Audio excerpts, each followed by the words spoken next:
حضرت محمد بن قاسم رحمۃ اللہ تعالی علیہ کی عمر 17 سال کی تھی۔ آج 17 سال کے بچے کو گھر کا سربراہ بنا دیں تو وہ گھر کو ٹھیک طرح سے نہیں چلا سکتا، اور وہ 17 سال کا بچہ کمانڈر چیف بنا ہوا ہے اور فوج کو لے کر جا رہا ہے کہاں؟ جہاں راجہ دہر کی حکومت تھی۔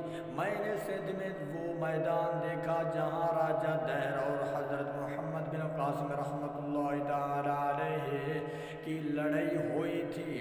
میں نے اس کی وسعتوں کو دیکھ کر حیران ہو رہا تھا۔ اس وقت میری عجیب کیفیت تھی۔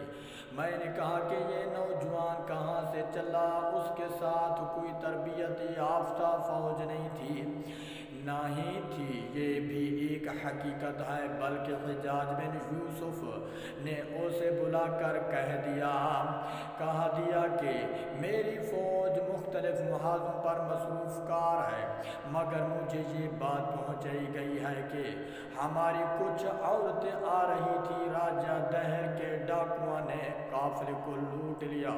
ایک لڑکی نے کہا مجھے بچاؤ، مجھے بچاؤ۔ حضرت محمد بن قاسم رحمۃ اللہ تعالی علیہ نوجوانوں کو اکٹھا کیا۔ یہ پروفیشن فوجی نہیں تھے، یہ ایمان و جذبہ کے گھوڑے پر سوار ہوئے۔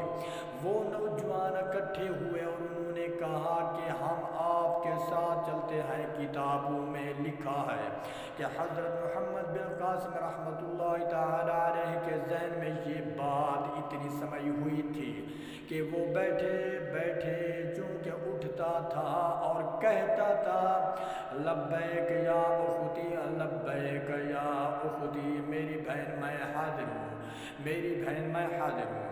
یہ چند نوجوانوں کی جماعت وہاں پہنچی اور راجہ دہر کی لوہے میں ڈوبی ہوئی فوج کے چھکے چھڑا دیے۔ پھر یہی نہیں کہ اس کو کنٹرول کر لیا، بلکہ اس کو فتح کر کے اپنی سیکنڈ لائن کے ہاتھ میں اس کی کمانڈ دے دی۔ خود آگے مارچ کیا۔ خود کنٹرول کرنا کچھ اور چیز ہوتی ہے، مگر اتنا خود اعتمادی ہونا کہ اس کو اپنی سیکنڈ لائن کے حوالے کر دیا، اور پھر آگے چلتے چلتے سندھ سے لے کر ملتان تک اسلام کا پیغام پہنچا دیا۔ آج ہمارے نوجوانوں کے اندر اگر یہ شوق ترقی کر جائے تو میرے دوستو، دنیا کی کوئی طاقت ہماری طرف میلی آنکھ سے نہیں دیکھ سکتی۔ آج اس بات کی ضرورت ہے کہ ہم محنت کو اپنائیں۔ تن آسانی کی زندگی کامیاب زندگی نہیں ہے۔ کامیاب زندگی ہمیشہ محنت، لگن اور مجاہدے کی زندگی ہوا کرتی ہے۔ دعا ہے کہ اللہ تبارک و تعالی میرا پڑھنا تمہارا سننا مبارک قبول فرمائے، آمین ثم آمین۔